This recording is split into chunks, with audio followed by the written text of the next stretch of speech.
Ekonomi itu bukan hanya soal uang, tapi soal pilihan. Bayangkan kamu tinggal di sebuah pulau terpencil. Di sana, kamu punya satu pohon kelapa. Temanmu, sebut saja Rudi, sangat jago memancing ikan. Suatu hari, kamu bosan makan kelapa terus dan ingin coba ikan bakar. Sementara itu, Rudi mulai haus dan ingin minum air kelapa segar. Kalian berdua saling butuh. Kamu punya kelapa, dia punya ikan. Maka kalian sepakat, satu kelapa sama dengan 2 ikan. Kamu memberi satu kelapa, dapat 2 ikan. Rudi memberi 2 ikan, dapat 1 kelapa. Keduanya senang. Selamat, kamu baru saja melakukan pertukaran atau trade, inti paling dasar dari ekonomi. Dan tahukah kamu, ekonomi bukanlah ilmu tentang uang atau saham semata. Ekonomi adalah studi tentang bagaimana manusia membuat pilihan ketika sumber daya terbatas, tapi keinginan tak terbatas. Mari kita uraikan konsep-konsep utamanya dengan bahasa sederhana, contoh nyata, dan konteks yang relevan dengan kehidupanmu sehari-hari. 1. Kelangkaan atau scarcity. Mengapa kita harus memilih?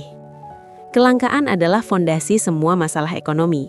Ini berarti sumber daya, waktu, uang, tenaga, bahan baku selalu terbatas, tapi keinginan manusia hampir tak terbatas. Contoh sehari-hari, kamu punya Rp100.000, buku impianmu harganya Rp95.000, dan restoran favoritmu menawarkan promo makan siang Rp90.000. Berarti, kamu tidak bisa beli keduanya, harus pilih salah satu. Kamu punya 24 jam sehari, bisa dipakai kerja, tidur, nonton film, olahraga, atau belajar. Kalau kamu pilih begadang nonton serial, waktu tidur berkurang. Kalau pilih kerja lembur, waktu bersama keluarga hilang. Di level negara juga terjadi. Pemerintah punya anggaran terbatas. Harus memilih bangun rumah sakit baru atau perbaiki jalan raya. Atau dunia punya cadangan minyak terbatas, tapi permintaan energi terus naik, jadi harga BBM naik. Intinya, karena tidak bisa punya segalanya, manusia harus memilih dan setiap pilihan punya konsekuensi. 2. Biaya peluang atau opportunity cost. Apa yang kamu korbankan saat memilih? Biaya peluang adalah nilai dari pilihan terbaik yang kamu lewatkan saat memilih sesuatu. Contoh simpel, kamu memilih beli buku, Rp100.000. Berarti biaya peluangnya sama dengan kenikmatan makan enak di restoran yang tidak kamu rasakan. Atau kamu memilih kuliah di luar kota. Berarti biaya peluangnya sama dengan gaji yang bisa kamu dapat jika langsung kerja, plus waktu bersama keluarga. Contoh lain, seorang petani punya lahan 1 hektar, bisa ditanami padi atau jagung. Jika dia pilih padi, biaya peluangnya sama dengan keuntungan yang hilang dari menanam jagung. Atau sebuah startup memilih fokus ke pasar Indonesia dulu, bukan ekspansi ke Asia Tenggara. Berarti biaya peluangnya sama dengan potensi pendapatan dari pasar internasional yang belum dimanfaatkan. Biaya peluang bukan hanya soal uang, tapi juga waktu, energi, kesempatan, dan kebahagiaan. Memahami ini membantumu bertanya, apakah manfaat dari pilihan ini lebih besar daripada apa yang saya relakan? 3. Penawaran dan permintaan, atau supply and demand. Mesin pasar yang tak terlihat. Ini adalah hukum alam dalam ekonomi.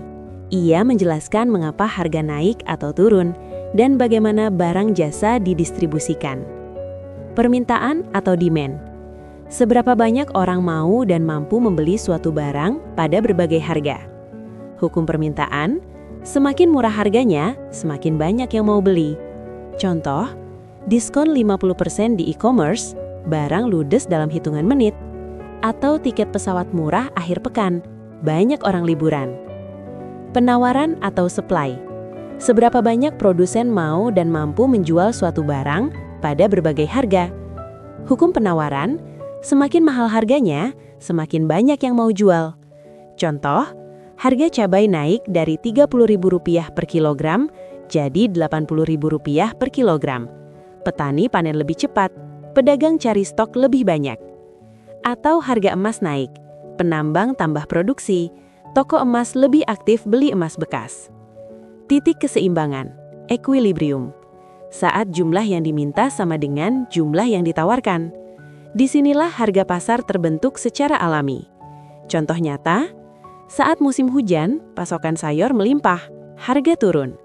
Saat lebaran, permintaan daging sapi naik, harga naik, meski stok sama. Pasar bekerja seperti sistem umpan balik otomatis. Jika kekurangan, harga naik, produsen tertarik produksi lebih, pasokan naik, harga turun lagi. Dua sudut pandang, mikro versus makro. Ekonomi dibagi dua seperti melihat pohon versus melihat hutan. Ekonomi mikro berarti fokus pada individu, rumah tangga, dan perusahaan. Pertanyaannya, mengapa harga kopi di warung naik? Bagaimana Gojek menentukan tarif ojek? Mengapa ibu rumah tangga memilih belanja di pasar tradisional, bukan supermarket? Kamu hidup dalam ekonomi mikro setiap hari. Memilih antara beli kopi sachet atau bikin sendiri, menawar harga di pasar, atau memutuskan apakah layak bayar langganan Netflix. Ekonomi makro berarti fokus pada seluruh ekonomi negara atau dunia. Pertanyaannya, apa itu inflasi? Kenaikan harga umum. Misalnya tahun lalu beras Rp12.000 per kilogram, sekarang Rp15.000 per kilogram. Mengapa ada pengangguran? Orang mau kerja, tapi tidak ada lowongan. Apa itu PDB? Total nilai semua barang atau jasa yang dihasilkan suatu negara dalam setahun. Contoh makro yang menyentuh hidupmu. BI naikkan suku bunga, jadi cicilan KPR-mu naik. Nilai tukar rupiah melemah, jadi harga iPhone impor jadi lebih mahal. Pemerintah potong subsidi BBM, jadi ongkos ojek naik, harga makanan naik. Kamu mungkin tidak sadar, tapi keputusan makroekonomi mempengaruhi dompetmu setiap hari. Prinsip tambahan yang perlu kamu tahu. Insentif, hadiah atau hukuman yang mengarahkan perilaku. Orang merespons insentif, baik positif maupun negatif. Contoh, diskon 20%, jadi insentif beli sekarang. Denda parkir liar, jadi insentif cari tempat resmi. Bonus karyawan, jadi insentif kerja lebih giat.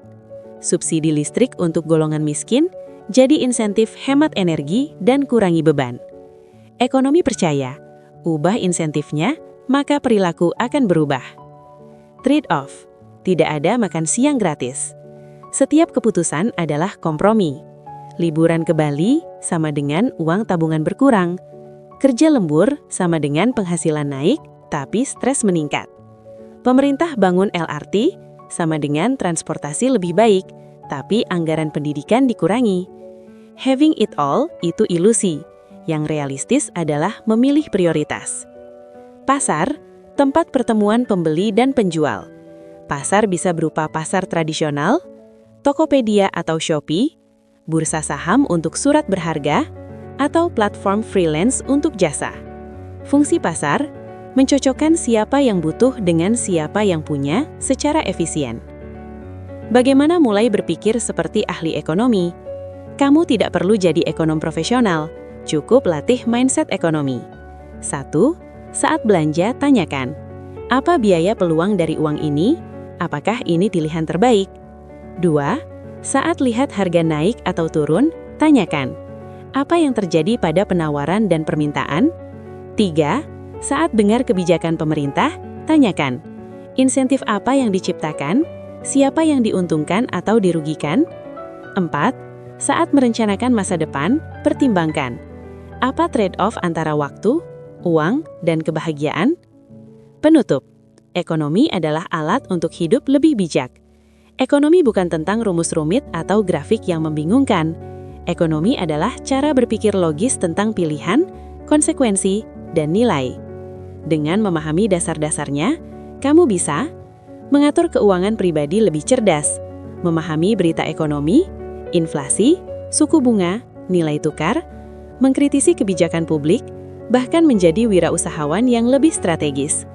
Jadi mulai hari ini, jadilah pengamat ekonomi dalam kehidupanmu sendiri. Karena setiap keputusan, dari memilih sarapan sampai merancang karir, adalah bagian dari ekonomi. Selamat datang di dunia ekonomi, dunia pilihan, konsekuensi, dan kemungkinan.